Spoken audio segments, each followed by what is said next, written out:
Hey everyone, this podcast is part of Story Mode, the podcast network of Gamefully Unemployed. You can support us and gain access to other great exclusive podcasts at patreon.com/gamefullyunemployed. That's patreon.com/GAMEFULLY unemployed, which is spelled like it sounds.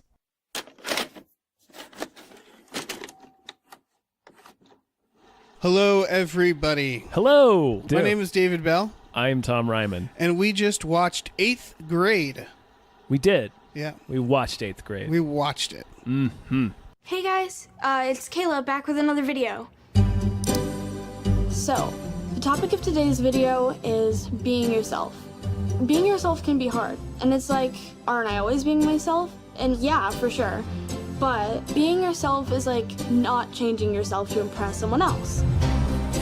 Couple of weirdos. Like a couple of weird. I think we're the youngest people in the theater. Maybe, yeah. This is a movie that I need to recommend to my mom, but I know that's weird because it's got weird stuff in it. Yeah, but I know she'd like it. So I feel like I'm at an age where I can be like, Mom, you should see this movie. I feel like everyone should see this movie because I think anyone can enjoy this movie, even though it's explicitly about a girl going through high school. It's still mostly the same shit. Yes, there was a lot. There was a lot that also I recognized. Oh yeah. All right.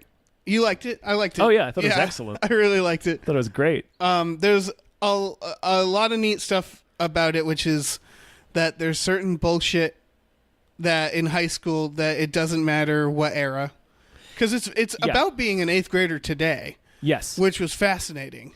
Yeah, and one of the guys in the film makes the comment too when they're at the food when she's at the food court with the high schoolers, and the one dumb guy is like, no, she's like wired differently because she's grown up with all this technology, and it's a point that I've thought about, and it's really wondered it must be such a, because it's already a pain in the ass. Middle school is the fucking worst.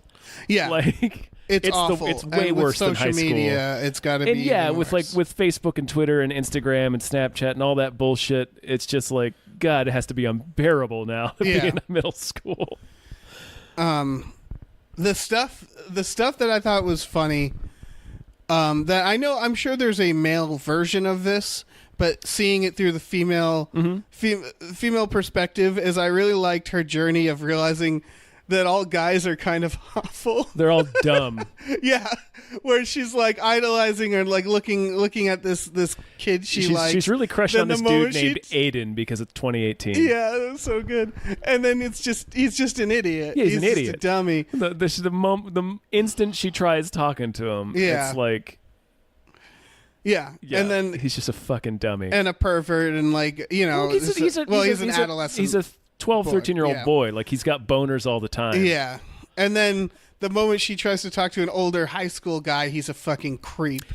Yeah. Yeah. That was amazing. That scene was... I mean, the whole movie is brutal. Usually in delightful ways. Yeah. I said this to you in the theater. It reminded me of the movie Green Room, in that my body was going through the exact same intensities. Yeah. Of just like clenching my fists and being like, oh, Jesus Christ. Oh my God. Yeah. When she goes to that pool party. Holy shit. I mean, we've like so much of this movie. All right.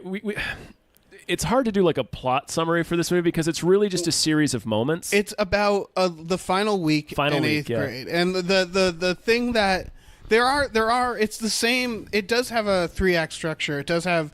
The inciting incident is her being voted least talkative. So it's this idea, and she gets a what's it called? You bury it, a time capsule from her in 6th grade. Yeah, and I really liked the use of the SpongeBob USB, like it symbolized like being younger, and it's mostly about this. I think it's about her arc is just wanting to like. Expecting more for herself, like the idea that she should be getting all these things at this age, and then sort of accepting that she is who she is, and it's just this final week before they go to high school. Yeah, I didn't mean to reflecting on. No, I know what you mean. That it's laid out as a series of moments, but I think there's definitely like a story arc there. Yeah, she definitely has an arc. Yeah. She gets the time capsule from 6th grade that just bums her the fuck out. Yeah. She tries to she has a YouTube channel where she's basically trying to kind of fake it. She's about her giving advice to people. And it's really her giving advice to herself. Exactly, yeah. And so she sort of tries to force herself to do these things to get herself more out there. That's kind of act 2. Right. I love the use of YouTube, by the way, because the idea that YouTube, those instructional things, is like the internet equivalent of the popular kids. Like, I can imagine being a teenager and watching these instructional videos and being like, man, these people have it all together. They know how to do everything. And it's faking that confidence. Yeah, to sort of try to boost your own confidence. Yeah. And just having YouTube as a tool, like she goes on. And yeah. I mean, oh man. I mean, I did this. I definitely searched how to give oral sex. Right, yeah. No, for sure. And it's they did a good job at that because it's her Googling how to give a blowjob, and it's the realization of that doesn't help. Googling it doesn't It's help. awful. But I mean, they have she starts to watch this instructional video about it, which is funny to me. I mean, obviously for a lot of reasons, because it's that horrible just phase of your life where you're trying to be a grown-up and you have no fucking idea how to do it. And also because it reminded me weirdly of a conversation I was having with Marina the other day, where I happened to mention nobody taught me how to shave. I just shaved. Yeah, you just figured it out. Yeah, and then came out of the bathroom and my mom was like, you got to shave your neck too. I was like, oh. Right, yeah. There's some word of mouth stuff. But anyway, the point is Marina was like, oh, you just look it up on YouTube. And I was like, YouTube didn't exist when I started shaving. Yeah, we had to figure it out for ourselves, damn it. I mean, but yeah, I liked oh man. This is I think the reason it's called 8th grade, or one of the reasons, and I love that the director and writer, what's his name? Bo Burnham. He's a comedian. Yeah. I don't know much of his stuff. Oh, really? He's great. Yeah, I need to. I've always heard his name, but I don't know if I've watched his stuff. He's great, and he fills a lot of us in this industry with jealous rage. Oh, okay. Because he's 26. Oh, okay. So I'm not gonna look him up. Fuck that. He was born in the 90s. Fuck that. And he's guy. so fucking accomplished. Yeah.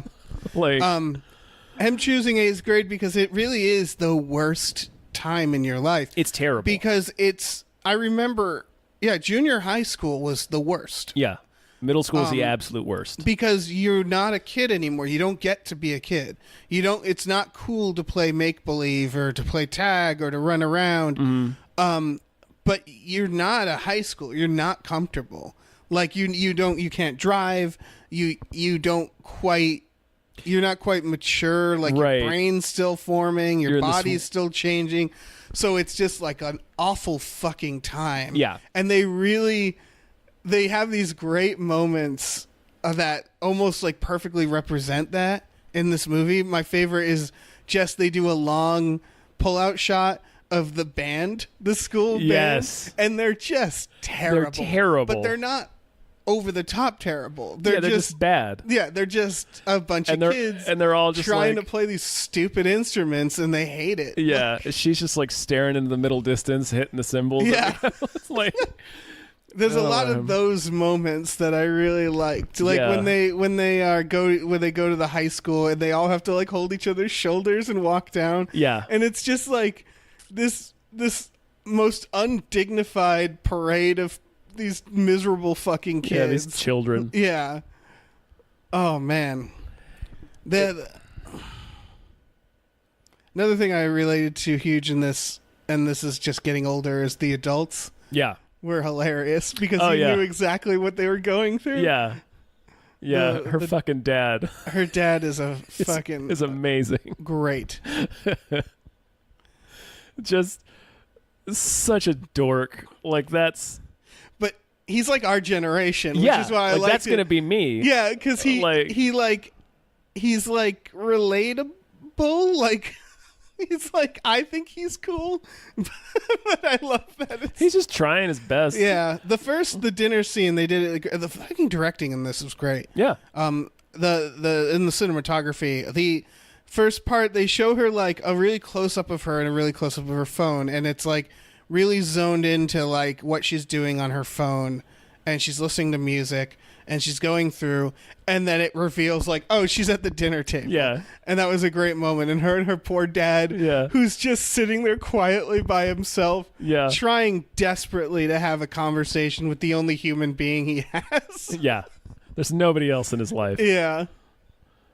Oh, man. Yeah. What a fucking film. It's so goddamn brutal in so many different ways and sequences. Like even the charming thing towards the end, we're jumping around. Towards the end, she goes on a hangout / date with this like just level 10 Melvin that she met at the pool party. But it's fine because she's a level 10 Melvin as well. And they're just being Melvins together, and it's brutal, but it's in a perfect. delightful way. Yeah, because they're both just the most terribly awkward preteens they can be. It's sort of that's her arc is like she just needs to find someone who's on the same page as her. She needs to be happy. Like it felt like it was her accepting she's happy who she is. And like it was that was the same arc I felt like with her realization of guys is like they're all dipshits. Yeah, they're awful. So find one who's like nice. Like that like kid's still a dipshit, but he has manners and he's like trying. Well, he's nice. He's just a fucking goober. Yeah. He leaves his archery award certificate on the table. Oh, it's so good. It's a great scene. It's like. Yeah, I think her arc is she lands on, well, I'm going to grow as the person I am instead of trying to force myself to be a different person. Yeah. Like trying to be like the cool kids where, I mean, that's all of Act 2 of that film, which is fucking gnarly. Yeah. It's all about a series of, like, I love how they, like, she gets a series of little wins here and there and little losses. And then big losses. Then a major loss. Yeah. Jesus. But this is skipping around. I love how the music treated it all because the music's a huge part of this movie. Yeah, and for a second, I'm going to look it back up. You're going to look up I'm going to look it back up because for a second the beauty I thought... of the music is that it just... Because it makes you remember how big of a deal these things were emotionally in school. It's a really good score. And for a moment, I thought I was wondering if it was Bo Burnham because he plays piano and it's all keyboard I fucking hope stuff. It's not. It's not him. Okay, it's good. Anna Leave Meredith. some for the rest of us, Bo. Yeah, Anna Meredith is the name of the composer. It's a really good score. Yeah, it's like synthy 80s type. But it like anytime, like when she sees her crush, the music is just like blasting. Yeah, it becomes this like it's her emotions. Music. It's music. And when she's at this pool party, it's like a horror movie. Like it's awful. It's tense. Well, yeah, that's where like I leaned over to you as she's walking out. She finally forces herself to walk out to the pool at this pool party, and I said, "This movie's fucking brutal." And then you said, "I feel like I'm watching Green Room." Yeah, because it's the whole thing is it's the setup to this is the popular girl's mom invites her. Yeah. And the popular, like, while she's picking up the popular girl, so the popular girl just has to do it, and she just forces herself to go to this fucking party, which is that thing I was thinking, and like that's the other thing is her character, and I think the little goober at the end that she was on a date with, Gabe, I think is his name. It's that thing where it's like, oh, these are people who are cool when they're an adult. Yes. Like these are people who are going to grow up to be very fucking cool. They're going to grow up to be cool people. Yeah. And it's that thing where she's going to go to this party, and I'm thinking like, just don't go. You don't have to go. And of course that's like her arc, but it's just like, you don't need these fucking dipshits. Yeah. And then she goes, and it's like, oh God, she has to, like, it's watching someone learn what you already know. Yeah. Which is these events and stuff are just fucking awful. They're horrible crucibles that you have to sit through, and it's like, and these people don't matter. Yeah. Like, yeah. And she goes into the bathroom to change and has a fucking panic attack. Panic attack, yeah. And then my favorite part is her getting to that window and she's looking at, and that's when the music, and she finally psychs herself out, and the door only opens like a foot. The door sticks. And I love that it just life taken that away from her, because Yeah. she's like all ready to do it, and then she just like slumps over and Immediately goes gets hamstringed by the door. immediately defeated. Yeah. Oh my god. But of course she gets in the pool, and then the goober comes over to her, and it's like, I swam across the entire pool. Want to see me do a handstand? Like when that, because her plan at that point, which was my plan when I suffered through a few of these at that age, was she just gets in the pool and swims to one of the walls and just does her best to be invisible. Yes. That's how I survived these situations. So I'm like, I'm right there with you. And then this guy shows up, and like I had the thought as soon as he comes up, like, I swam across the entire pool. I could have gone longer. I was like, oh, thank God for this guy. Yeah. Because it's like, oh, good, another fucking Melvin. Yeah. So at least she has somebody to talk to, so it's not like totally by herself the whole time. I will say, plot-wise, I was like, oh, okay, he's going to be the guy. Yeah.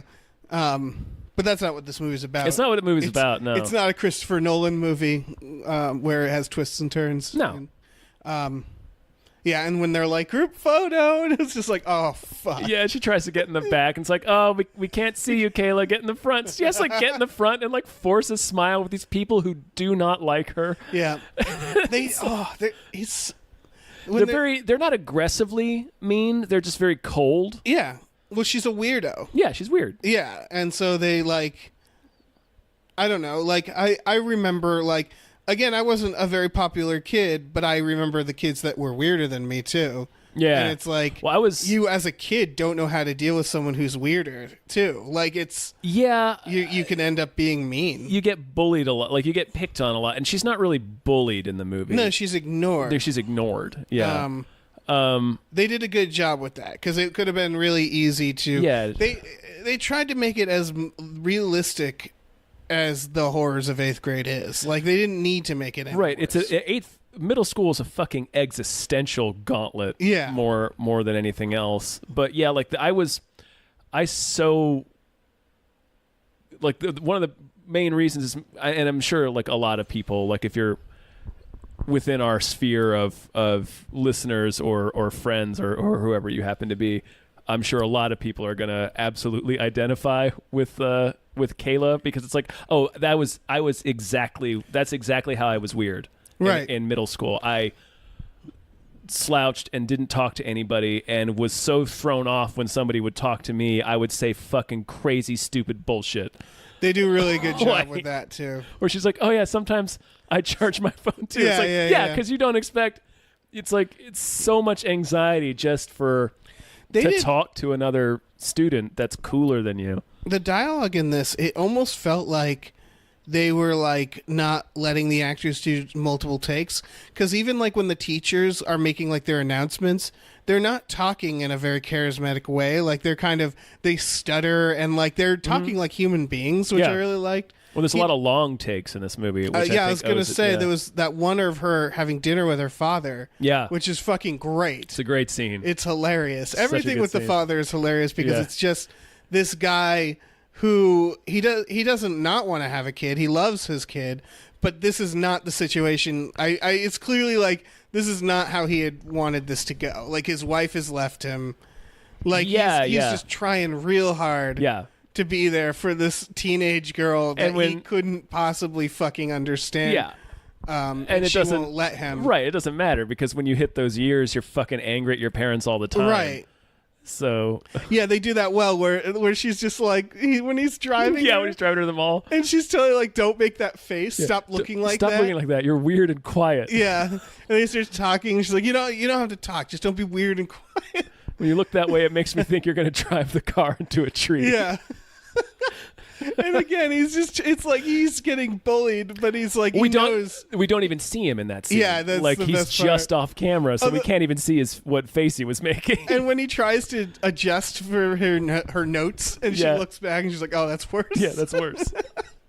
And then of course he stalks her at He the stalks mall. her at the mall, yeah. Because he doesn't has no fucking clue. Yeah. Like he's trying to be so supportive of just like, I don't know who she's going to see. Yeah. She seems very sad, and so she wants to do this thing, and I'm gonna drive her and let her do her own thing. Yeah. But then he ultimately, all the teenagers are like, there's this weird guy watching us. Yeah, this weird guy It's has her been father. staring at our table for the past 5 minutes, and she looks up, and it's her fucking dad. And then I loved she goes into the photo booth and they do that shot through the curtain of them. Yeah. They have an arc too, which was great. Yeah, they do. They Yeah. do. God, and that leads into, it's brutal. I've been on that hangout before. Which one? The mall hangout? The mall hangout where it's Yeah. like you're like friendly with one person who is like, yeah, you should come hang out at the mall, and you come hang out at the mall, and it's like weird. Oh, Like, yeah. you're terrified of saying anything, so like the rest of the group doesn't think you're not cool, Right. but like you also want to engage, so it's just like this A lot of these things. awful. It's awful. Like, I've been on that, like, in my 20s. Like, there's a lot of moments in this movie that's just I've like, been on that, oh, yeah, like- that applies to any age, too. Yeah, I've been on that like last month. Yeah, exactly. You know? Like in a situation like, oh, I don't belong here. Yeah. Yeah. I'm just going to stand here quietly and Yeah, look at my phone. Yeah. Yeah, and that's a lot of it, too, is that it's a person who's going to be a certain way their whole life, Yeah. having to come to grips with that. Right. Um, It's a movie about adolescence written by a creative person. Yeah. And the main character's a creative person. Yeah. And you and I are creative people And- or in the creative industry. So it's like, yeah, this is just what we do all the time. Yeah, I think Which I people agree will with. relate. Not everybody had the worst experience. I think of Soren Bowie. I'm guessing. He was skateboarding I'm through guessing middle he was, school he was, and he was just rocking it. he had no idea. I think Soren didn't discover that people were sad until maybe 10 or 11th grade. Yeah, it's true. It just was a foreign concept to him. But I think everybody's been awkward in their life. Yeah, And I sure. think everybody's been awkward at this age that it will relate. Like I think this will reach out to a lot of people. Yeah, definitely. I wonder how people in 8th grade will think of it. I don't know. I don't know. It's not for them. This is not. It isn't. For, It isn't. I think. Yeah. The opening, it's one of my favorite openings is her like just going to school and like waking up and going to school and all that. And then she sits down in the class and it's health class and they're talking about puberty and she looks over and the kid next to her has his shirt over his body and you can see the light of a cell phone and he's like wiggling. And she like looks back and then you hear the class go like, ew, oh, he's masturbating. And like everybody freaks out. And the kid's like, I wasn't doing it. And then just cuts to the credits, 8th grade. And it's like, it's perfect. Yeah. Perfect. Yeah. The kid in my, I think it was 7th grade, but a kid in my 7th grade class, like, and it was of course totally unconfirmed, but they were like, yeah, he was whacking it in the back of the bus and it ruined his school life. Oh, yeah, I'm sure. You never get beyond that. And it's weird because, yeah, those kids always existed. Yeah. And it was always like, I like in the case where it's something, them actually doing it, like, I wonder if, are they all criminals? I don't they know. all grow up to be I don't know. Well, because you're a little maniac when you're Yeah, in exactly. that That's the thing age. is we've all like at that age you're still trying to figure out what's socially normal and stuff. And there's some people who just would take it too far or not. Yeah. I don't know. I mean, I think any one of us has had a situation while we were going through puberty where it's like looking back on it, you're like, Shouldn't have masturbated there. yeah, that was weird. Yeah. That would be a red flag for an FBI profiler.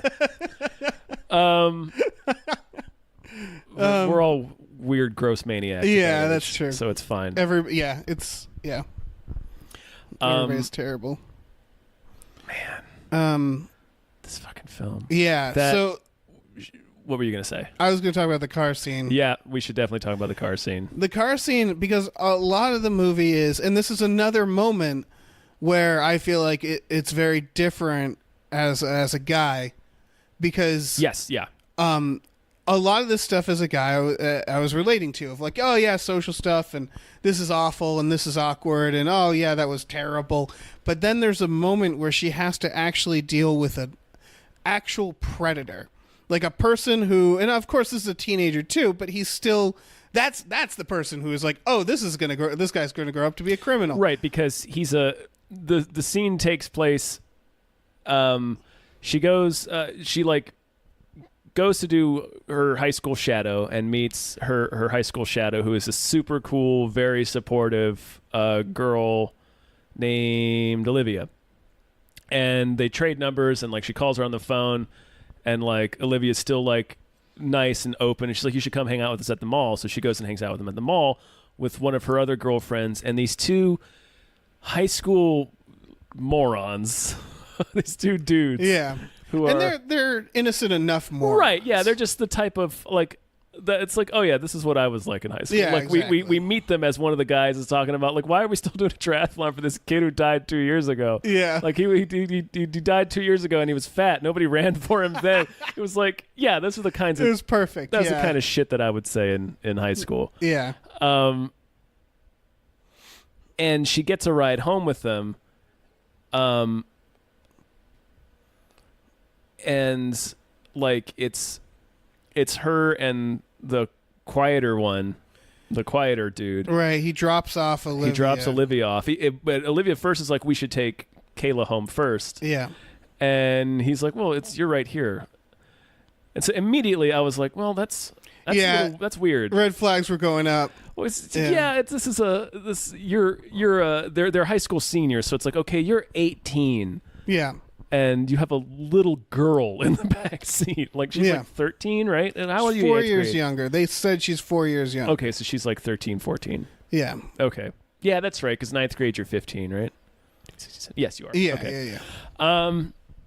Yeah, so immediately it's just like, well, that's weird. And so Olivia gets out, and like this dude drives for a minute, and then it's like, it's weird you being in the back seat there. It's weird talking to you. And then he pulls the car over. Yeah, that was... And climbs in the back seat. It was like, oh, shit. Yeah, I was like, oh, no. Yeah. Like this... And this is... Yeah, it's a dark turn that the movie's taking. Yeah.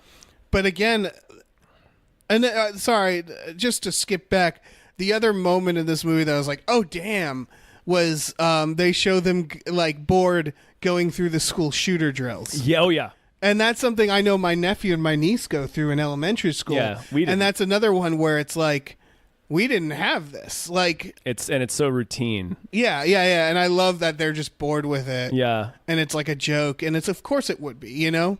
Yeah. And that was a dark moment, but it was like, it was a dark reality. It was like, yeah, this is what they're doing. What it is. And that's sort of what this scene was for me, where it was the idea of like, oh, right, and she has to deal with this shit. Yeah. And so he plays truth or dare with her, and he like pressures her to take off her shirt. Well, he takes his off. He takes his off, and then he uses that to so manipulative shit. He's just like, look, my shirt's off. I'm embarrassed too. You take yours off. And she like resists, and he doesn't take it too far and just drives her home and is mad at her.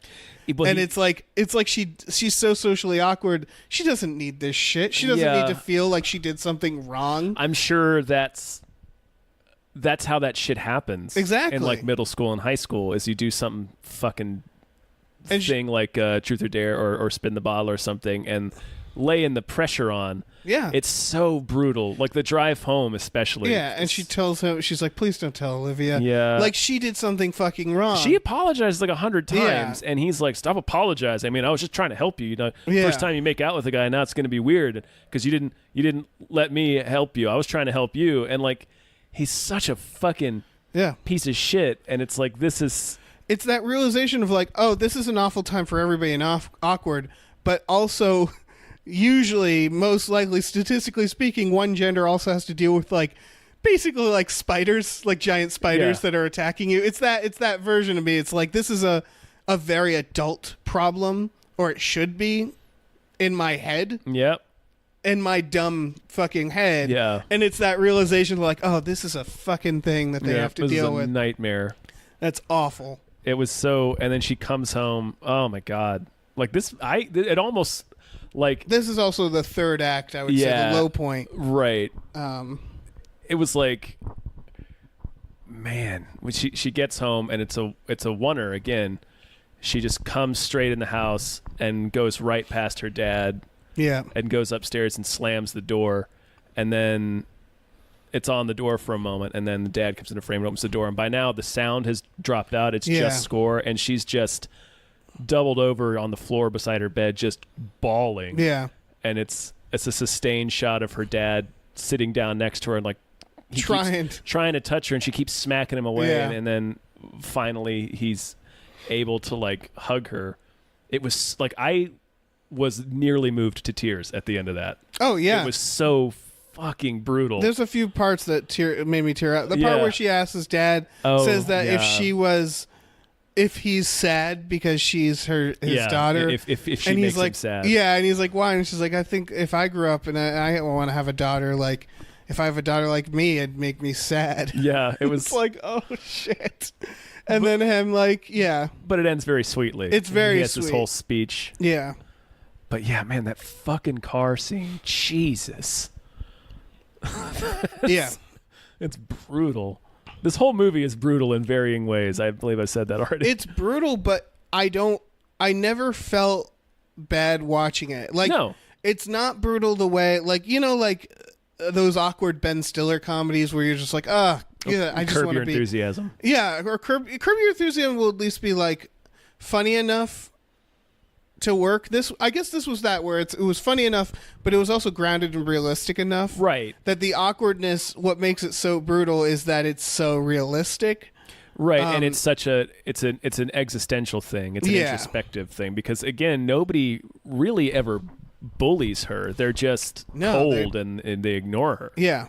And so, like, it's that thing where you just sort of, you need to keep watching because you need to make sure she's going to be all right. Yeah. Like, I'm glad they show her at the very end a little older. Yeah. And I was hoping it would be, like, 6 Feet Under-esque where they just show her grow up into an adult. Like, I wanted to make sure she was all right to that extent of, like, but you'll grow up and you'll be, like, 30 and you'll be cool, right? Mm-hmm. Like, you'll figure it out.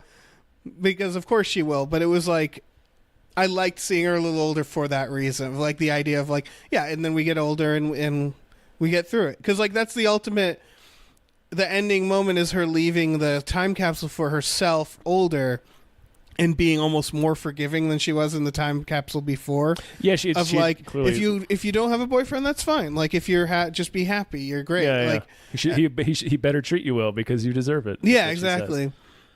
And then she's like, you probably look a lot different than me, or maybe you look a lot like me. It doesn't. Either way, it doesn't matter.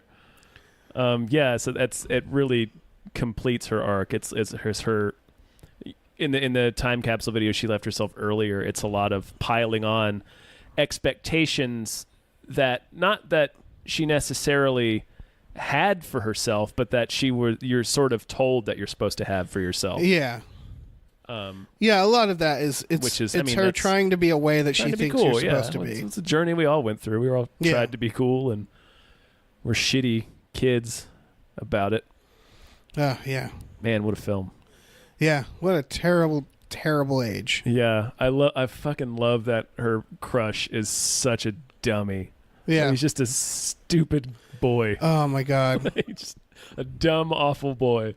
Well, they do have a few parts where she's like looking at him, and there's like these, I don't want to say suggestive shots of an adolescent boy, but they're showing the female gaze of him. Yeah, and it's like going up his body, and then you notice he's like flipping off someone, like doing double middle finger in a face, and it's just like this music. We're like, check this guy. Well, and he's like playing with his gum. A shitty kid. When he's playing with his gum, it's like in his nostril and shit, and she's just moon-caffing over him. It's like, this guy's an idiot. He is a 13-year-old boy. It's wonderful. Yeah. I loved, there's so much of like body language and performance in this. The performances are excellent. What is the actress's name? I don't know. Because there's a lot, I feel like this better go to the Oscars, right? Like this needs to be in the Academy. This is it's not the same as Moonlight, but this is like a Moonlight type situation. Elsie Fisher is her Elsie name. Fisher, where it's like a coming of age story. I mean, Moonlight was very specific. This is more of a this is something we can all relate to more. Mm-hmm. But it's definitely deserves to be nominated. But like the part where she's talking on the phone to the older high school girl, and she's just pacing like a maniac. Yeah, I loved it. Like all the little, I do that now. Yeah, all the little body language like that, which is like they did a great job at showing how nervous she was in the situation or what she felt by just simply how she carried herself. And I mean that's the actress and that's the director and like that's a lot of things, but it's really well made movie. It is. It is. It should win all of the awards. Yeah, or a good amount of them. Yeah. Yeah, I don't know. It man, really intense. It is, but like in a good way. Good intense. Like you're gonna feel the feels in this goddamn movie. Yeah, you are. Yeah. Yeah, anybody who's aged. Yeah. Yeah. Who's been in the 8th grade. If you're in 7th grade, not for you. Don't see it. You shouldn't be listening to this. Yeah. Yeah, why are you listening to this? That's fucked up. Go up. get your parents right now. Yeah. Tell them what you've been doing, what you've been up to. Yeah. And they'll punish you accordingly. Yeah. Yeah. We put restricted on this for a reason. I don't think explicit. we put restricted on Do we this. not put explicit on this? I don't know. I don't care. We fucking should. We probably should. I don't know if YouTube well, not YouTube. This the iTunes. iTunes I think we're explicit. Or wherever I don't you know get about your podcasts. True. You could be Stitcher. Could be on. Are we on Stitcher? I think we're on Stitcher. You could be listening to this on Stitcher, bro. I don't know. Yeah. I don't know what your life is. Yeah. But don't be on Stitcher listening to us if you're in 7th grade. No, you don't want to do that. Buddy. You don't want to do that. That'd be weird. Yeah. So. What other things? What other things in this? I'm trying to think of other. It's just. Man, it's just so good. It's just very good, Yeah. and it's harder to talk about for this reason. We were deciding between this movie and what was the other movie I pitched I don't to you? even remember. It's called like The Darkest Minds. It's right, yeah. It's like some real. It's got a 17% on Rotten Tomatoes. It's another Special Boys and Girls YA dystopian movie. It's like a Maze Runner. Maze Runner. And that probably we'd have a lot more fun things to say about. Well, I think my response to you was, I'd like to see a good movie. Yeah, and I'm so glad I saw this movie. Yeah. Because this is one of those movies that it's really easy to not see. I think of Room. I still haven't seen Room. Oh, yeah. And it's because I know it's a good movie, and it's almost harder sometimes to watch a good movie. Does that make really sense? Steel yourself to watch a good film. Yeah, where it's like, well, I can't do other things while watching it. I can't this is one of those movies that everybody should see and get around to and like not put off. No, it really. See it in theaters. It's not a theater movie, but it's definitely. It's sort of the music. It kind of is. The music really. Yeah. Really, the score is so good in this film, and the use of it, even the use of like pop songs is good. Oh yeah. Yeah, just watch this goddamn movie. Yeah, it's they so used good. social media. They did again. He had a lot of opportunities to exaggerate or demonize things, and he social media isn't treated like a villain in this. No, it's just it's just a thing. It's treated kind of like television because it's this generation's TV. They do show a lot of her like in bed with her smartphone in front of her and but like it treats it again. It realizes that when you're that age, unless you're, this isn't entirely true because I remember being this age, and they don't want to exclusively live on the internet. You know. No.